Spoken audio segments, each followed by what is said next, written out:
Thank you. Do you hear me? You do. Gumar and MIFF. God Tag. Tusen tak, 1,000 thank yous for having us and for your friendship and for your support. Let me start by recognizing a few major figures here in the audience.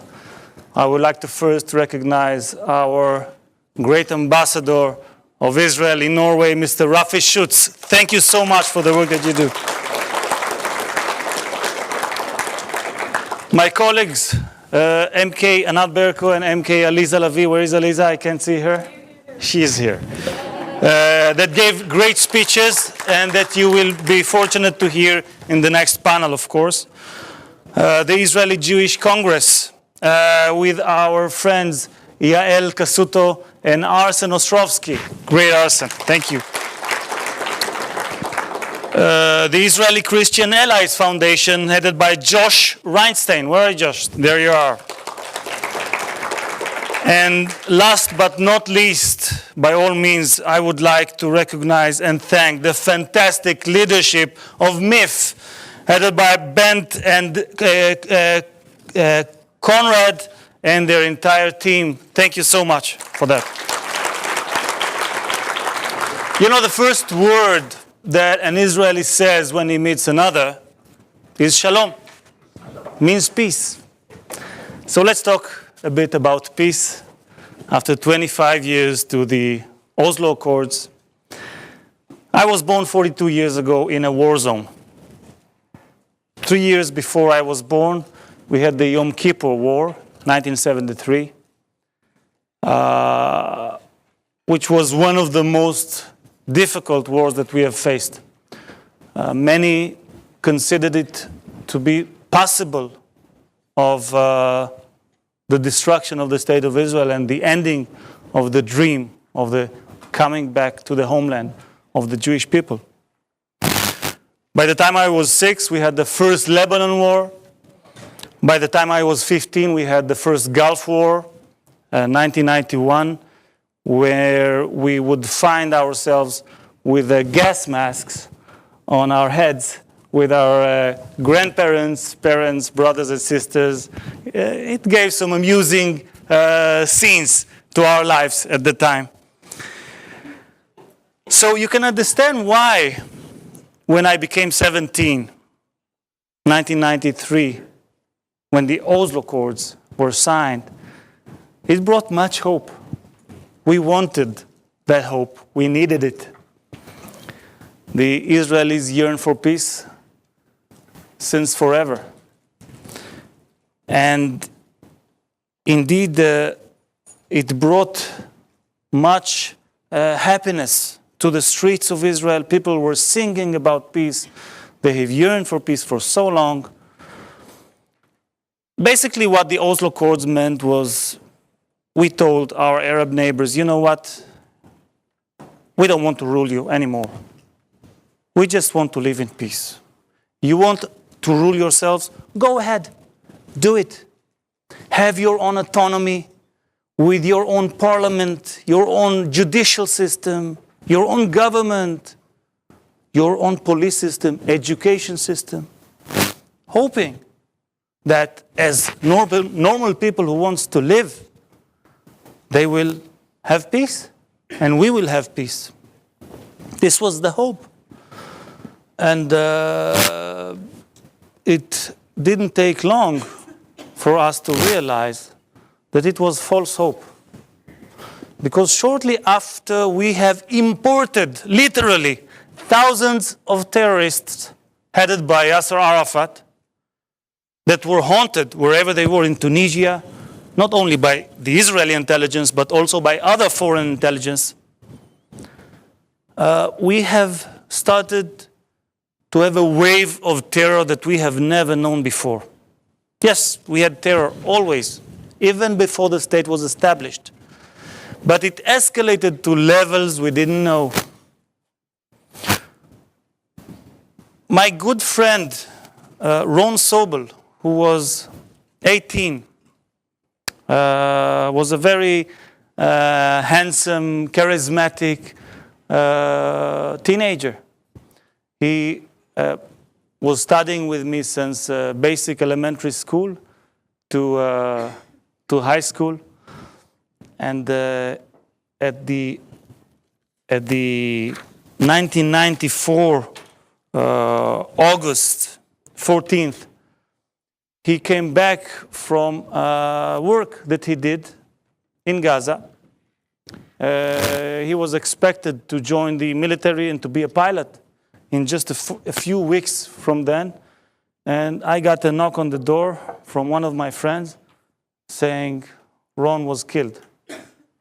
Ron was killed by terrorists from Gaza. And this is after the Oslo Accords. I don't think there are many Israelis that do not know a friend, a member of family, a neighbor, someone that was lost after the Oslo Accords. We in Israel did not have one suicide bomber prior to 1993. Not many Israelis know that. Buses were exploded. Restaurants, coffee shops, shopping malls, and whatnot. It was scary to walk in the streets. And I was recruited to the military when I was 18 at the year 1994. I remember those times very, very well. Now, we wanted peace. We offered very tremendous risks in order to achieve that peace.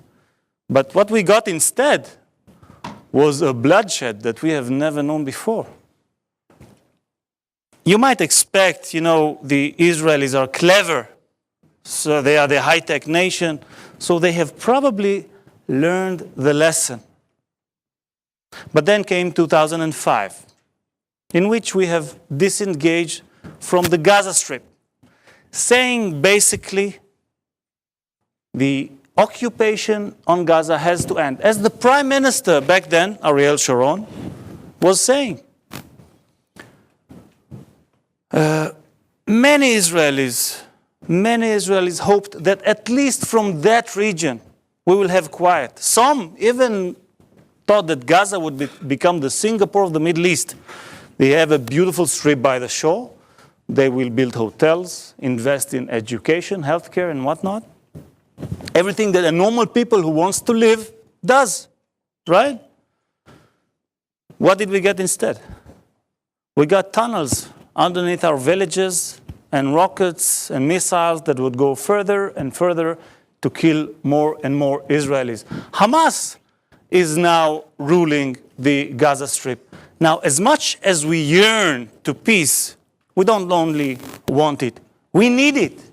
When you take a look at the map and see how tiny, how narrow the state of Israel is, smaller than 15 times of Norway, you would see how bad we need it. We're 1,000 times smaller in size than the territories of the 21 Arab states surrounding us, let alone the 56 Muslim states.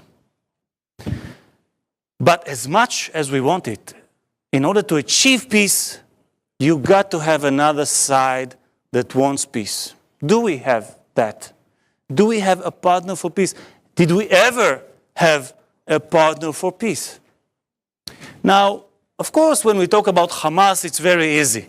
They are very openly talking about the destruction of Israel and the killing of as many Jews as possible. It's written in the covenant.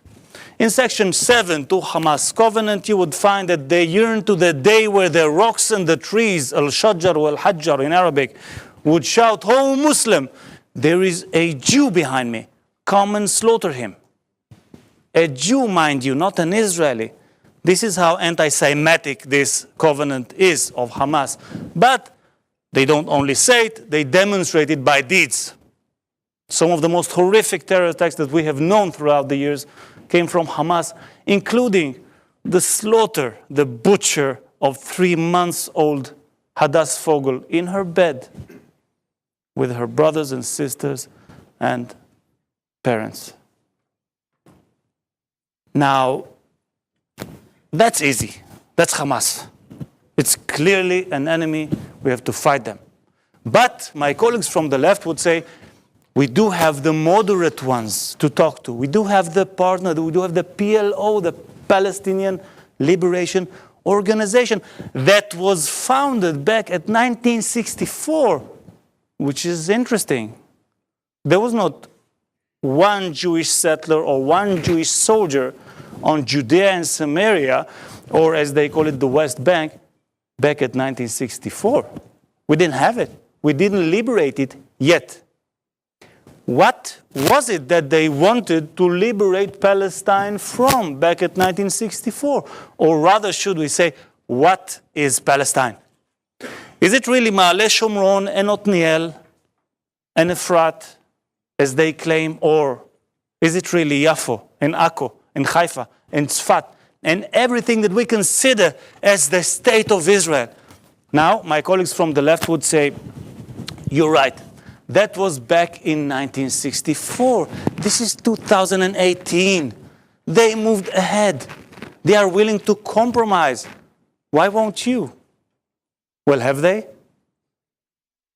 When in every pro-Palestinian demonstration, on European campus, on American campus, sometimes on Israeli campus, because we do cherish the freedom of speech, you would hear the same old slogan, saying what? From the river to the sea, Palestine will be free. Now, you guys know the map, right? This is the river, there's the sea, this is the state of Israel. Where does it put us? Taking swimming lessons, right? Yeah, that's the only choice. Now, it's not only what they say in demonstrations, but it is what they say when you listen in Arabic. They're not talking about the occupation of 1967. They are talking about the occupation of 1948. For them, there is no right for an Israeli state to exist in any borders. You should listen to Abbas Zaki, one of the high-rank officials of the PLO, talking on camera. It's split. He didn't mean, but it's split. For 19 seconds, you can find it on YouTube, saying, in Arabic, of course, not in English, don't say we want to destroy Israel. Don't say it. The world doesn't want to hear it. We are talking about the 1967 borders. Of course, the Rais, the president, Abu Mazen, Mahmoud Abbas, knows, and we all know, that once they will withdraw to the 1967 borders, we can take them. But don't say it. It's not proper diplomacy. And it is not only him that is not a partner for peace. Let me tell you about his colleagues. Let me tell you about the PA, the Palestinian Authority, that to this day, 2018, not 1964, to this day, pays salaries and bonuses even to the murderers, to the slaughterers of 3-month-old Hadass Fogel. This is what they do. Is that a partner for peace? Let me tell you about the Palestinian Authority that to this day names streets and buildings after the most horrific murderers that we have known.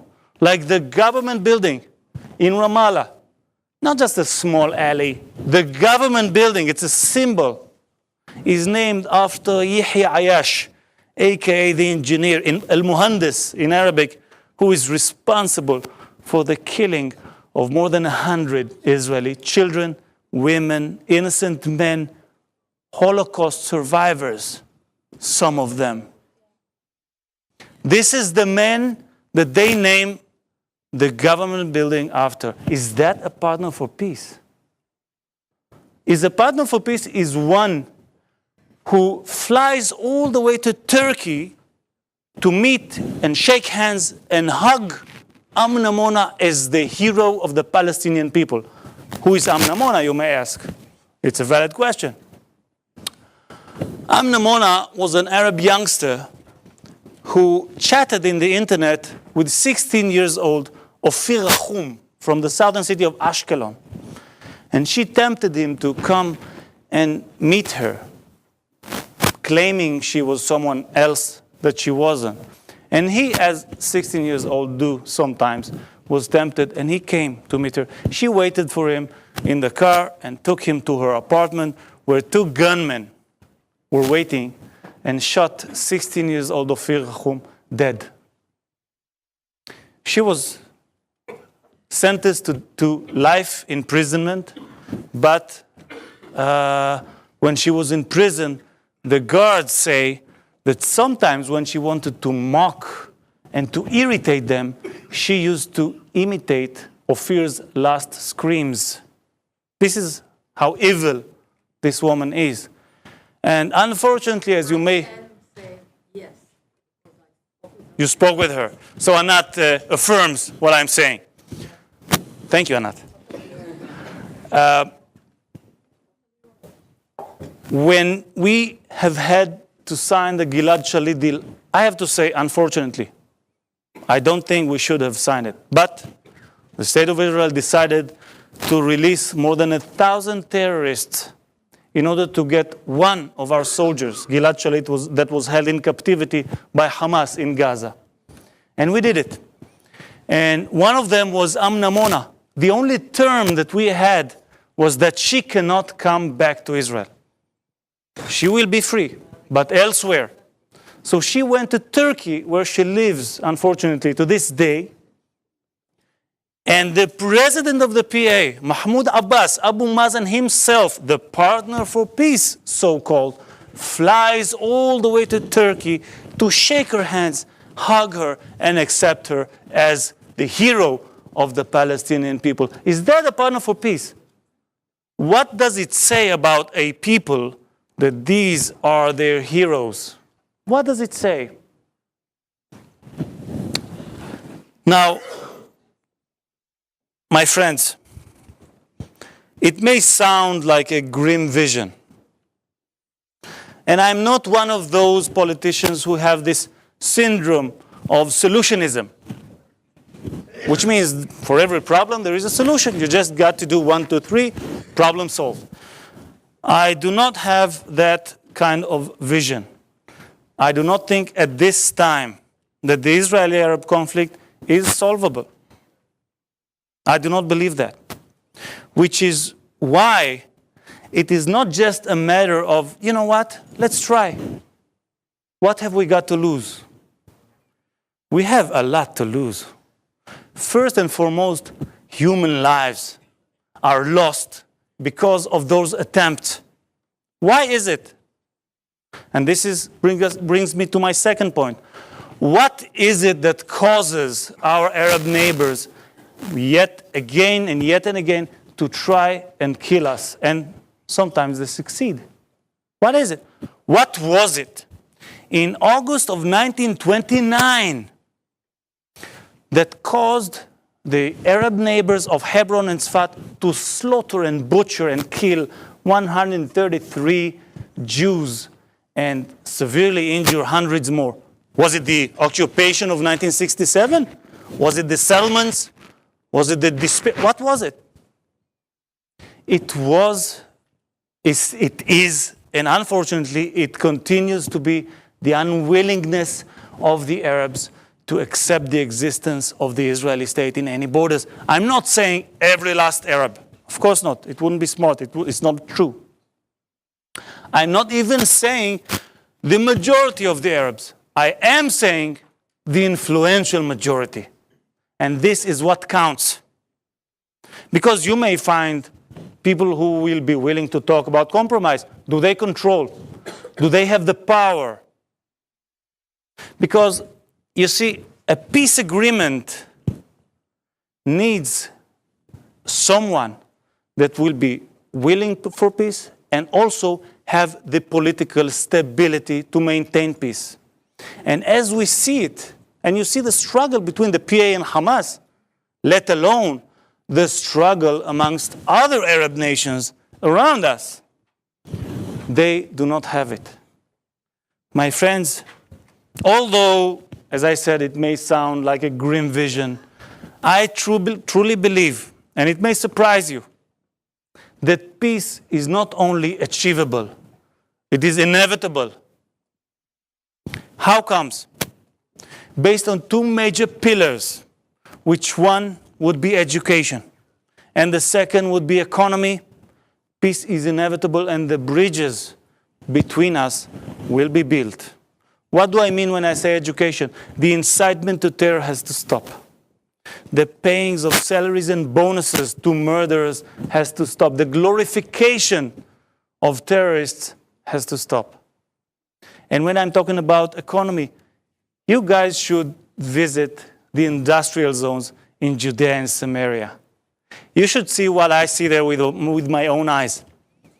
The very same factories that those who call themselves peace activists wants to boycott.